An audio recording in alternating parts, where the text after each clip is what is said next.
Liyana Hassanel, and this is Nightline. The top stories. 4 nabbed into multi-million ringgit NGO fund scandals. 1,500 ringgit compassionate grant among various aid for Sandakan fire victims.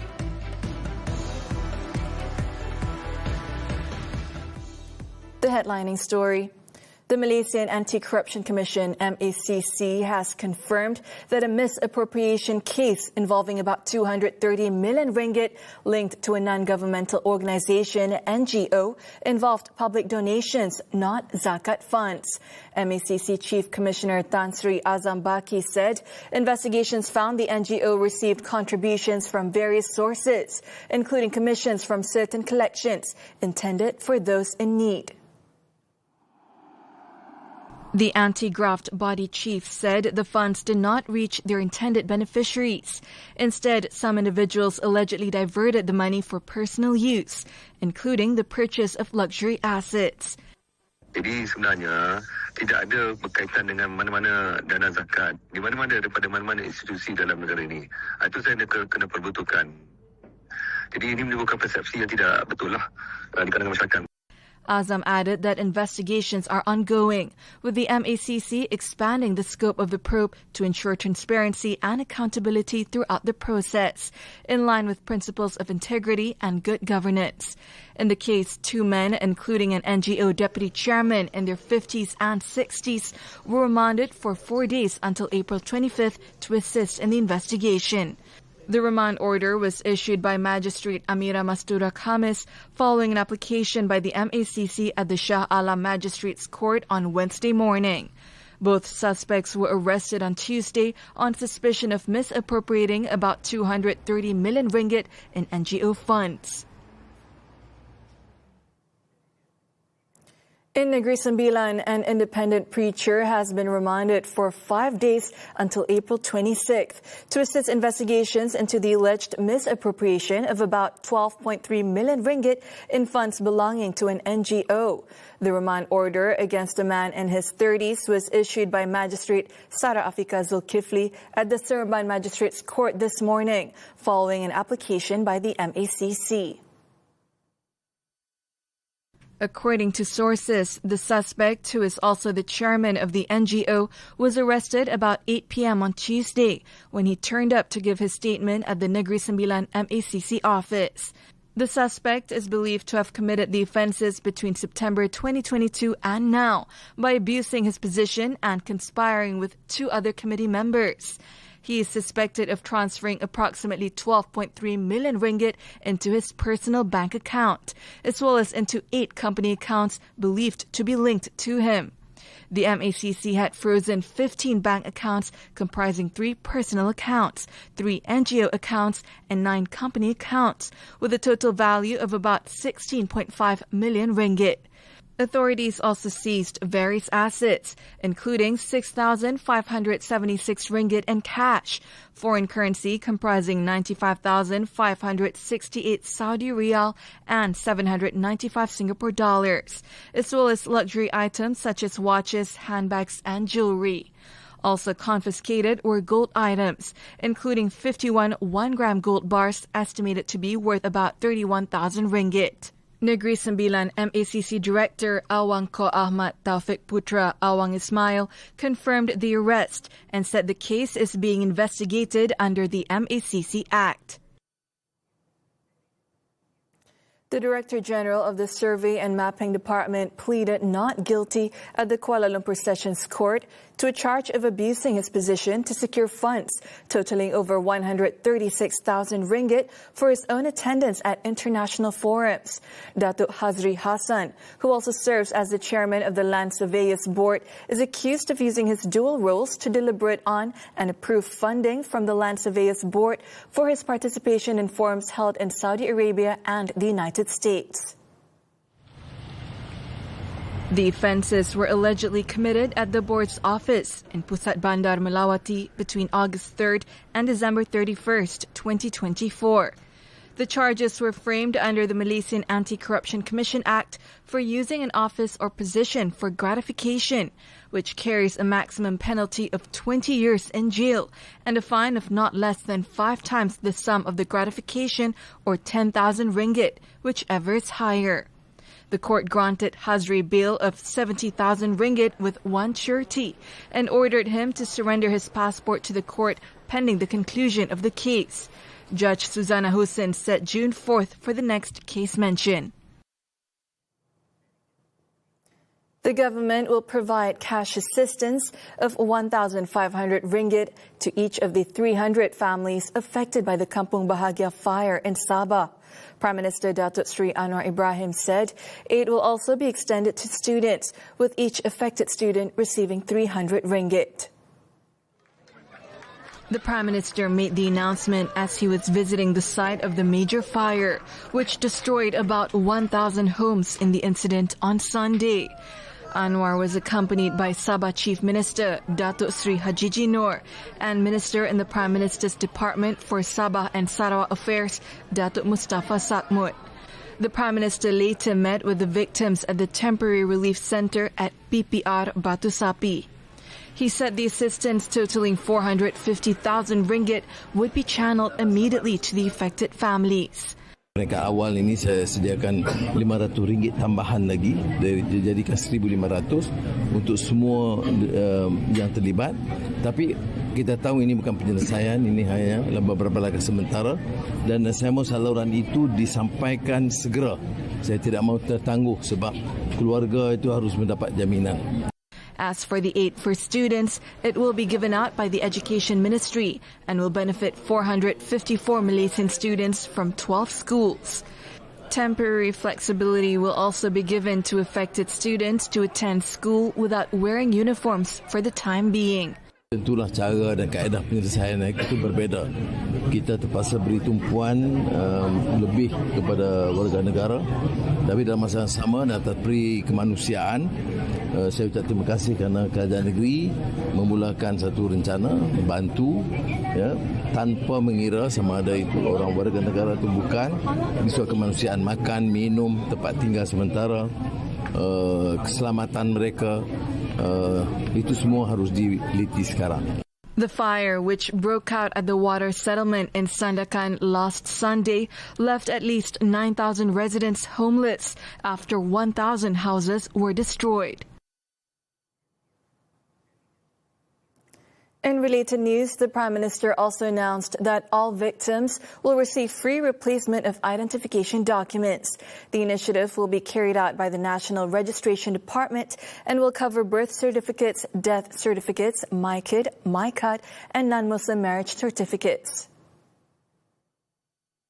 Wakil Jabatan Pendaftaran akan ke sini ke sekitar Kampung Bahagia untuk mendaftar dan kita ada rekod, maknanya tidak ada kebimbangan takut orang-orang yang tidak bukan warga negara mendaftar, tak mungkin.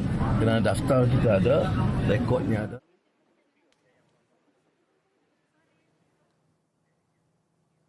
Meanwhile, the Yang di-Pertuan Agong Sultan Ibrahim has extended a personal contribution to assist the affected families. Sultan Ibrahim decreed that the donation will be channeled through the Sultan Ibrahim Johor Foundation to help ease the burden of the victims involved in the tragedy. In a social media post on Wednesday, the king said he had instructed the foundation to liaise with the Sabah state government to ensure that the aid reaches the victims. The Yang di-Pertuan Agong also prayed for the victims to be granted strength and resilience in facing the ordeal. The government has clarified that Malaysia is not involved in a reported 200 million litre diesel shipment to Australia. Government spokesperson Datuk Fahmi Fadzil said checks with relevant authorities confirmed that the diesel in question was not Malaysian in origin. Semakkan dengan pihak Pusat Arahan Komunikasi M10 serta beberapa pihak yang lain mengesahkan bahawa itu bukan diesel Malaysia tapi sama seperti kes penghantaran diesel ke Filipina yang mana pihak Australia telah mempunyai kontrak perdagangan dengan pihak British Petroleum atau BP yang mempunyai gudang. Fahmi also clarified that Australian media reports stated the diesel supply originated from South Korea, Brunei and Malaysia. He added that the confusion arose when the shipment location was traced to Malaysia, even though the fuel was not intended for the local market. Previously, Australian Prime Minister Anthony Albanese was reported to have said that an additional 200 million litres of diesel was en route to the country. And I certainly thank Fire Rescue Victoria.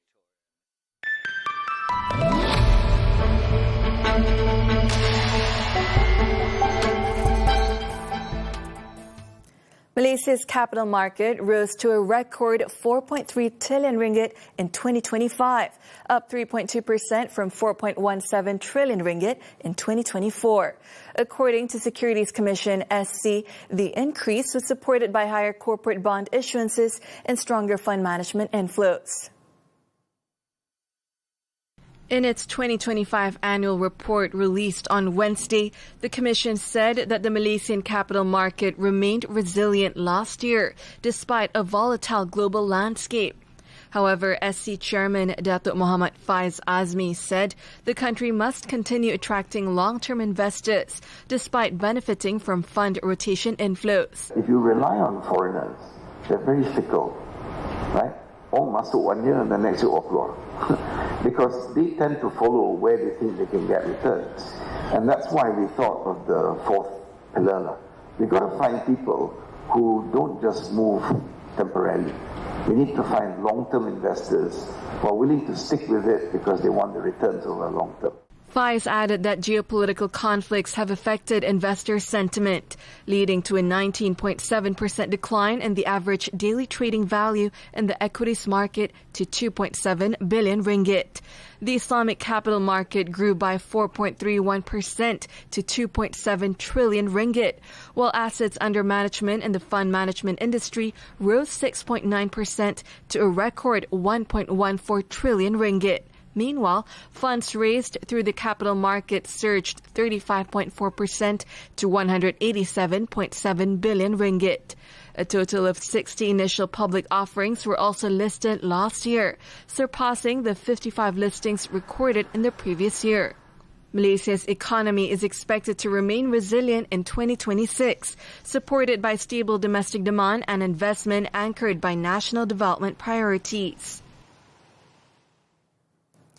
Rents for residential properties in central Kuala Lumpur have stabilized at between 4,500 ringgit and 5,000 ringgit since the second half of 2024 and are expected to remain at this level through 2026. According to property firm Juwai the average rent over the past 2 years has stood at 5,300 ringgit. A research conducted by the firm found that rents previously peaked at 6,454 ringgit in the first half of 2024, marking a 58% year-on-year increase driven by a higher number of luxury units being leased during that period. It noted that the surge followed a sharp pandemic-era correction, which saw average rents fall to 3,266 ringgit in early 2021, a 38% decline from pre-COVID levels before a rapid recovery pushed rents higher. When West Asia tensions rise, what are markets really pricing in now? Beyond oil, what deeper shifts in energy and investor sentiment are being triggered? Shock or shift? Is global risk being fundamentally redefined today? Muhammad Ahmad Hamdan speaks with economist and policy analyst Dr. Jeffrey Williams, only on Money Matters this Saturday at 5 p.m. on TV3 and stream on Tonton.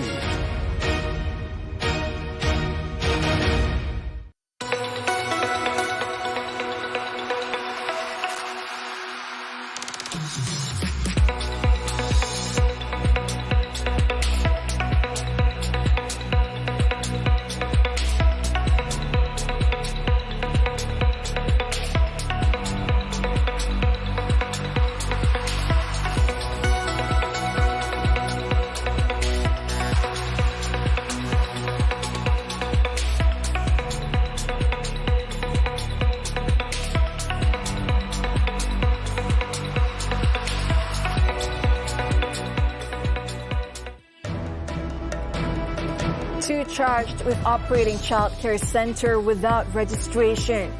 This and more after this breather. You're going to be treading in some very muddy waters, Mule. Are you sure you're ready enough to get your shoes that dirty? I'm ready.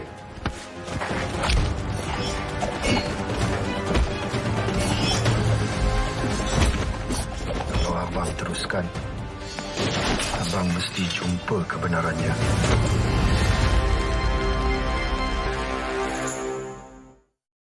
Saya datang sini sebab saya tak nak usaha nenek moyang pakcik semua tu jadi sia-sia, hilang macam tu je. Okey, sekarang ni balasan saya dah dapat.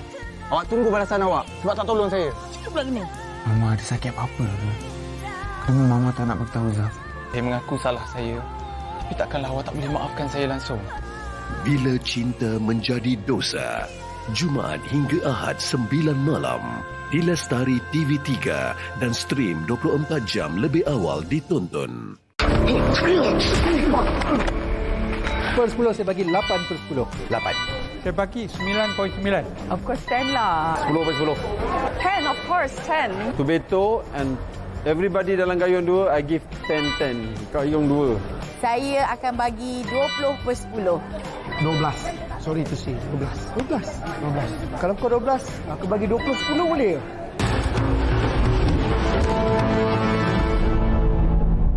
You tak nak bagi I jumpa Akish? I akan bagi tahu semua orang siapa Lut Safran sebenarnya. Aku takkan benarkan kau jumpa Kish atau ambil dia dari taska. Kami dapat aduan. Ada orang nampak perempuan keluar masuk rumah kau ni. Tapi aku ni siapa dalam hidup dia? Kalau Zara tu buat salah, kenapa kau tak jumpa saya? Dia cakap dengan saya biar saya nasihatkan dia. Dan jangan kacau hidup Akish lagi.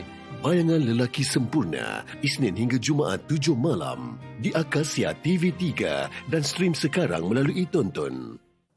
Welcome back. The federal court has ruled that whipping as a form of punishment is constitutional. The landmark decision was delivered on Wednesday by Chief Justice Datuk Sri Wan Ahmad Farid Wan Saleh, who said the sentence does not contravene the federal constitution. In a majority 2-1 decision, the court dismissed a review application filed by 3 inmates who sought to set aside the punishment which was imposed on them.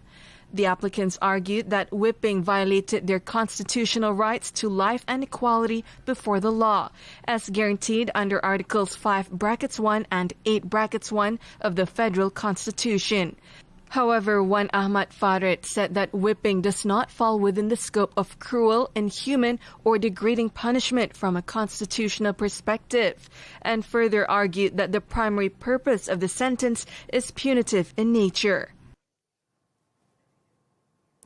The Malaysian Anti-Corruption Commission, MACC, raided 14 locations across the Klang Valley as part of an operation targeting companies and individuals suspected of submitting false declarations involving imported goods in several states. The operation, codenamed Opsilio, resulted in the freezing of 133 personal and corporate bank accounts with a combined value approximately 160 million ringgit.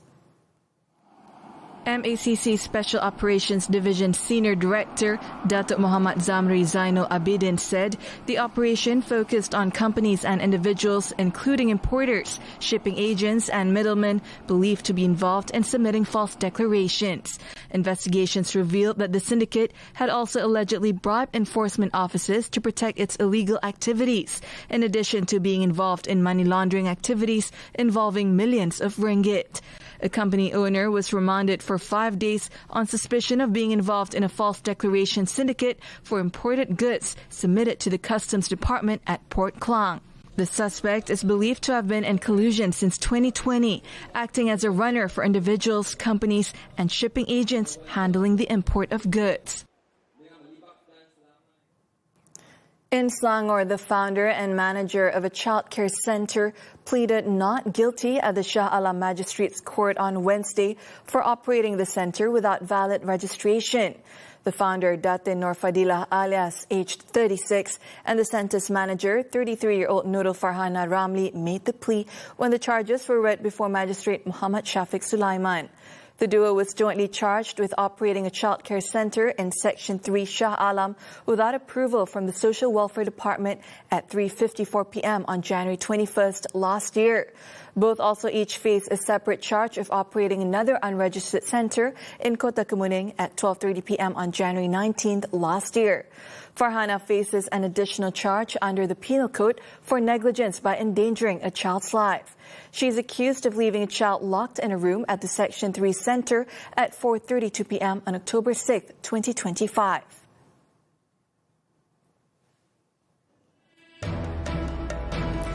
Smoking ban for people born after 2008. The details when Nightline returns. Woi, dah mati ke?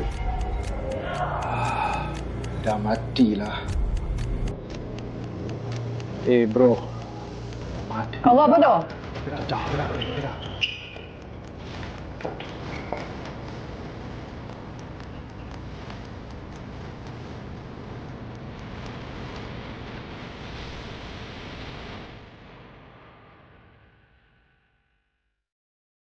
tonton ada K-drama terbaru? 이주변이 있으면 위험해진다고. 시스템 나 밥 사줘. 나 배고프다. 야, 주잖아. 밥 사줘. 내가 ATM기냐? 이 결혼 안 합니다. 좋아합니다. 김소소. Stream sekarang melalui Tonton dan langgan Tonton dari serendah RM9.90 je.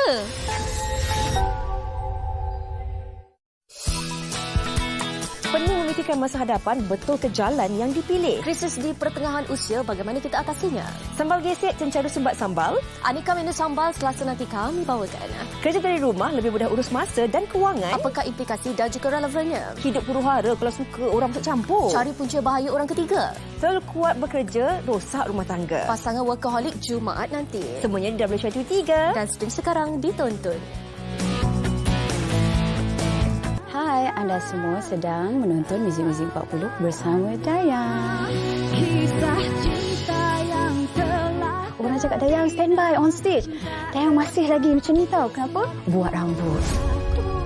Never stop learning. Hari-hari itu ada satu proses pembelajaran bagi Dayang. Dengan adanya audience, especially untuk minat, kita rasa ada tanggungjawab untuk perform untuk minat.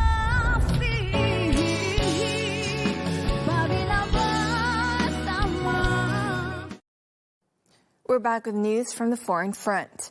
Oil prices edged higher on Wednesday while stocks were mixed despite U.S. President Donald Trump's announcement to extend the ceasefire with Iran.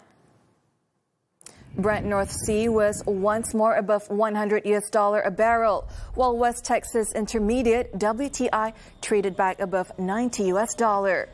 Earlier, Trump said the truce would continue until Tehran presents a proposal to end the conflict. However, he added that the U.S. naval blockade on Iran would remain. Trump's ceasefire extension came hours before it was believed to be set to expire. It also came as the White House said Vice President J.D. Vance would not be going to Pakistan for what had been expected to be a second round of peace talks.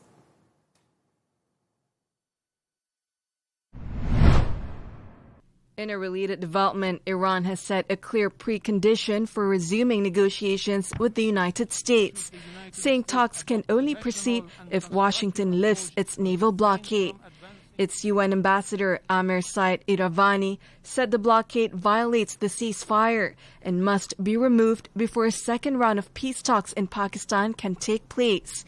He added that Iran remains open to dialogue, but warned it is equally prepared for conflict.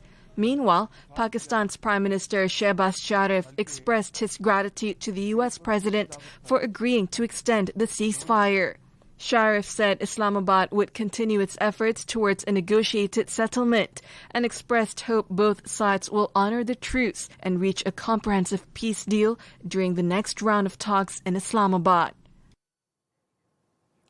In another development, the U.S. on Tuesday warned that any individuals or vessels involved in facilitating Iran's financial or oil trade networks could face sanctions. U.S. Treasury Secretary Scott Bessent said Washington will continue its naval blockade of Iranian ports while intensifying financial pressure to target the country's oil-driven economy. He said Iran's storage capacity is nearly full and warned its oil production could be disrupted as maritime trade is restricted, cutting off key revenue streams. Bessent added that the Treasury will continue what he called a maximum pressure campaign to disrupt Iran's ability to move and repatriate funds. Earlier, Washington has detained an oil tanker in the Indian Ocean, accused of smuggling sanctioned Iranian crude. In the UK, both chambers of Britain's Parliament have approved a bill that would ban children aged 17 and under from buying cigarettes during their lifetime. The Tobacco and Vapes Bill aims to stop anyone born after January 1, 2009 from taking up smoking. Once the bill receives royal assent, authorities will gain new powers to extend smoking restrictions to certain outdoor areas, including playgrounds and spaces near schools and hospitals. The law will also tighten controls on vape products and prohibit vaping in smoke-free zones. The bill is part of a broader effort to strengthen preventive health measures.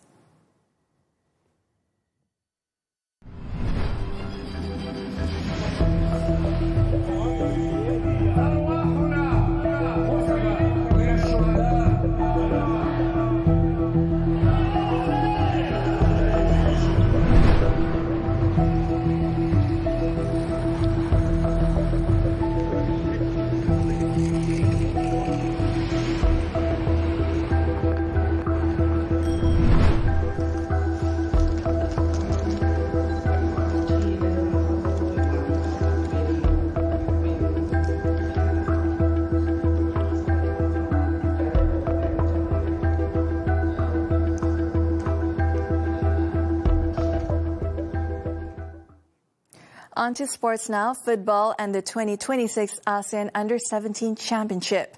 The national squad defeated 10-player Laos 3-0 to qualify for the final at the Gelora Delta Stadium in Indonesia on Wednesday. The match shifted heavily in Malaysia's favour as early as the 7th minute when Laos defender Bountasak Chandala was sent off for punching Yusuf Nasrullah Ramli inside the box. Yusuf clinically converted the resulting penalty to give coach Syukur Adan's side an early lead. 4 minutes later, Anik Takif Khairul Nizam doubled the lead before Muzakir Fitri Muhammad's deflected shot in the 57th minute sealed the commanding 3-0 win for the Young Tigers. Malaysia now face Vietnam in Friday's final.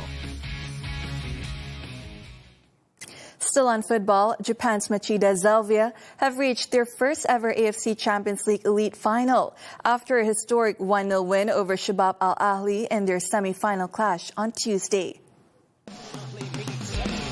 Machida got the perfect start when Yuki Soma capitalized on a defensive error in the 12th minute, rounding the goalkeeper to score the only goal. After the break, Shabab Al Ahli thought they had equalized in the 64th minute, but the goal was ruled out for offside. Deep into stoppage time, another effort from the UAE side was disallowed following a VAR check, as Machida held on for a memorable victory. The Japanese club now face Al Ahli Saudi FC in the final.